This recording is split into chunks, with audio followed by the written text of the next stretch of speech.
Facebook marketing বর্তমান digital মার্কেটিংয়ে অন্যতম জনপ্রিয় একটা মাধ্যম। এটা ব্যবসার প্রচার, বিক্রয় বৃদ্ধি এবং ব্র্যান্ড সচেতনতা তৈরি করতে গুরুত্বপূর্ণ ভূমিকা রাখে।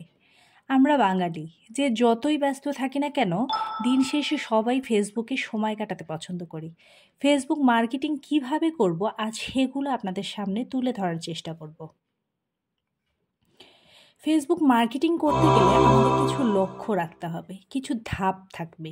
তো আজকে এক এক করে ধাপগুলো আপনাদের সামনে বলার চেষ্টা করছি। ফার্স্ট পয়েন্ট, লক্ষ্য নির্ধারণ করতে হবে। প্রথমে আপনাকে ঠিক করতে হবে আপনি কি উদ্দেশ্যে ফেসবুক মার্কেটিং করবেন। যেমন পণ্য বিক্রয় বৃদ্ধি, ই কমার্স, ব্র্যান্ড সচেতনতা তৈরি, ওয়েবসাইটে ট্রাফিক আনা, লিড সংগ্রহ। যেমন ধরেন আপনি যদি পোশাকের অনলাইন ব্যবসা শুরু করতে চান, তাহলে আপনার লক্ষ্য হবে বিক্রয় বৃদ্ধি ও ব্র্যান্ড সচেতনতা তৈরি। পয়েন্ট নাম্বার 2, বিজনেস পেজ একটা তৈরি করতে হবে। জি, যখন আপনি ফেসবুকে মার্কেটিং করতে যাবেন, তখন আপনার ফার্স্ট যেটা দরকার সেটা হচ্ছে একটা বিজনেস পেজ ক্রিয়েট করতে হবে। বিজনেস পেজের প্রচুর ভ্যালু আছে। পেজটাকে ভালোভাবে অপটিমাইজেশন করতে হবে। পেজ তৈরি করার যে ধাপগুলো রয়েছে সেগুলো এবার একটু জেনে নিন। ফেসবুকে ক্রিয়েট এ পেজ অপশনে যাবেন। তারপরে ফেসবুকে নাম দিবেন। যেমন ধরেন যে তৃপ্তি ফ্যাশন বিডি, যে নামটা আপনি আর কি আপনার ক্যাটাগরির সঙ্গে যায় সেই নামটা আপনি সিলেক্ট করবেন। নামটা অবশ্যই আনকমন নাম হতে হবে। তারপরে আপনি ক্যাটাগরিটা নির্বাচন করেন। সাপোজ আপনার যদি ক্লোথিং রিলেটেড পেজ হয়ে থাকে, তাহলে অবশ্যই ক্লোথিং ব্র্যান্ড দিতে পারেন, বা ই কমার্স হলে ই কমার্স। ঠিক আছে, তারপরে যেটা আপনি খুব ভালোভাবে খেয়াল রাখবেন সেটা হচ্ছে আপনাকে প্রোফাইল পিকচার একটা দিতে হবে, অর্থাৎ আপনার লোগো টাইপের একটা ফটো অ্যাটাস্টেড করতে হবে। তারপরে আপনি কাভার ফটোটা আপলোড করবেন। তারপরে আপনি যেটা করবেন সেখানে একটা বায়ো এবং কন্ট্যাক্ট ইনফোটা দিয়ে দিবেন। আপনার বায়োটাও খুব সুন্দরভাবে অপটিমাইজেশন করে এখানে দিয়ে দিবেন। যেমন ধরেন যে আপনার তৃপ্তি ফ্যাশন বিডি নামে যদি একটা ফেসবুক পেজ থাকে, এইটার একটা লোগো এবং বিস্তারিত তথ্যগুলো এগুলো অ্যাটাস্টেড করে দিতে হবে। পয়েন্ট নাম্বার 3, কন্টেন্ট তৈরি ও পোস্ট করতে হবে। ফলোয়ারদের আকৃষ্ট করতে উচ্চমানের কন্টেন্টগুলো তৈরি করতে হবে। এখন জেনে নেই কন্টেন্টের ধরনগুলো কীরকম হবে। ইমেজ ও ভিডিও পোস্ট করতে হবে। যেমন পণ্যের ছবি, ভিডিও রিভিউ এগুলো পোস্ট করতে হবে রেগুলার। ইনফোগ্রাফিক্স, পণ্যের বিশ্লেষণ এগুলো বিস্তারিত বর্ণনা দিয়ে ভিডিওগুলো আনতে হবে। তারপর মাঝে মধ্যে লাইভ ভিডিও একটু লঞ্চ করতে পারেন। বিভিন্ন ধরনের অফারগুলো এগুলো ঘোষণা করতে পারেন। তারপর কাস্টমার রিভিউগুলো, এগুলো কিন্তু খুব ইম্পর্ট্যান্ট। কাস্টমার রিভিউগুলো আপনি শেয়ার করতে পারেন। যেমন ধরেন আপনি যদি জামা বিক্রি করেন, তাহলে আকর্ষণীয় ডিজাইনের ছবি ও ভিডিও পোস্ট করবেন। সেখানে দেখানো হবে কাপড়ের মূল্য এবং ডিসকাউন্ট কেমন, কাপড়ের মানটা কেমন, এগুলো দিয়ে আপনি রেগুলার পোস্টগুলো আপলোড করবেন। পয়েন্ট নাম্বার 4, এটা খুবই ইম্পর্টেন্ট একটা ইস্যু ফেসবুক মার্কেটিংয়ের ক্ষেত্রে।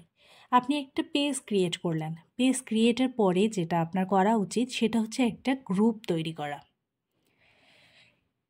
ফেসবুকে বিভিন্ন গ্রুপে জয়েন করে সেখানে আপনার পণ্যটা শেয়ার করতে পারেন।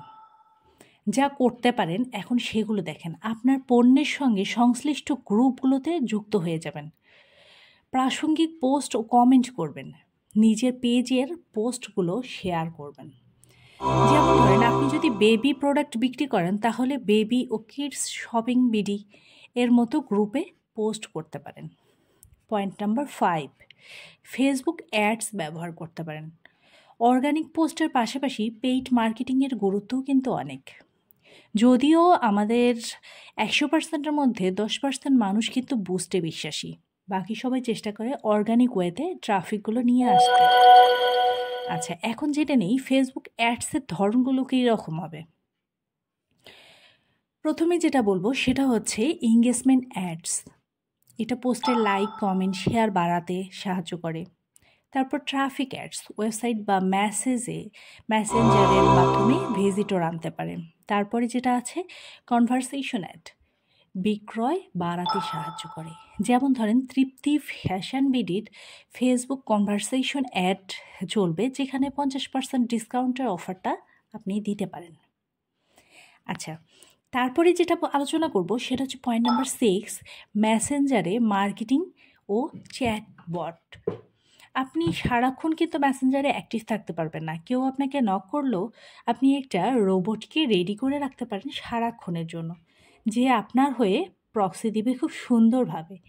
এই জন্য আপনাকে মেসেজ টেমপ্লেটগুলো খুব সুন্দরভাবে অপটিমাইজ করতে হবে। করলে হবে কি, কেউ যখন আপনাকে নক করবে সরাসরি ওই মেসেজ বটটা আপনাকে আপনার হয়ে দিয়ে দিবে। যেমন ধরেন, ধন্যবাদ, আমাদের নতুন কালেকশন এটা আসছে, বা আপনি এখানে ক্লিক করলে আমাদের বিস্তারিত সম্পূর্ণ জানতে পারবেন, এই রিলেটেড আর কি মেসেজ আপনি দিতে পারেন। পয়েন্ট নাম্বার 7, বিশ্লেষণ ও অপটিমাইজেশন করুন। ফেসবুকে ইনসাইটস ও অ্যানালাইটিক ব্যবহার করে পোস্টের পারফরমেন্সগুলো ট্র্যাক করুন। এখানে কি কি দেখবেন? 1 নম্বরে হচ্ছে কোন পোস্টে বেশি এঙ্গেজমেন্ট পেয়েছে, কোন অ্যাড সবচেয়ে বেশি পারফর্ম করছে, কোন সময় পোস্ট করলে রিচ বেশি আসছে। যেমন ধরেন, আপনি সকাল 7টার সময় যখন পোস্ট করলেন বা 8টার সময় পোস্ট করলেন, বেশি লাইক কমেন্ট আসছে। দুপুর 2টার সময় যখন করবেন তখন কিন্তু নাও আসতে পারে। আবার রাত 8টার সময় যখন করবেন আবার কিন্তু আপনার রেজাল্ট ভালো আসতে পারে। তো এটা আসলে কখন পোস্ট করলে কীরকম রেজাল্ট আসে, এটা আপনাকে খুঁজে বের করতে হবে। তো আজকে এটুকুই বলার ছিল। ফেসবুক মার্কেটিংয়ে আসলে সফল করতে গেলে সঠিক পরিকল্পনা দরকার, নিয়মিত কন্টেন্ট পোস্ট দরকার, পেইড অ্যাডস এবং অ্যানালাইটিক্স খুবই জরুরি। ধাপে ধাপে কাজগুলো করলে ফেসবুক থেকে ভালো ফলাফল পাওয়া যায়। ভিডিওটি কেমন লাগলো অবশ্যই কমেন্টে জানাবেন। সবাই ভালো থাকবেন।